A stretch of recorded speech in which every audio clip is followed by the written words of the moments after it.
প্রতি মাসে মালদ্বীপ ভ্রমণ করেন অনেক বাংলাদেশি। এবার দেশটিতে ভ্রমণে যাওয়া বাংলাদেশিদের জন্য সতর্কতা জারি করা হয়েছে। বুধবার স্থানীয় সময় রাতে দেশটির বাংলাদেশ হাইকমিশনের পক্ষ থেকে এ বিষয়ে একটি বিজ্ঞপ্তি প্রকাশ করা হয়।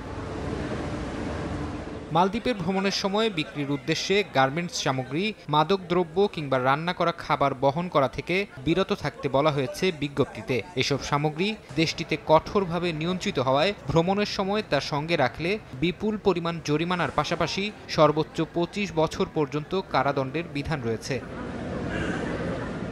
পাসপোর্টের তথ্যে ভুল কিংবা জাতীয় পরিচয়পত্র বা জন্ম সনদের সঙ্গে মিল না থাকায় দেশে গিয়ে এসব সংশোধন করে পুনরায় মালদ্বীপে এসে বিমানবন্দরে বিপাকে পড়ছেন অনেকে। এই পরিস্থিতি এড়াতে দেশে গিয়ে পাসপোর্টের তথ্য পরিবর্তন না করার পরামর্শ দেওয়া হয়েছে হাইকমিশনের পক্ষ থেকে।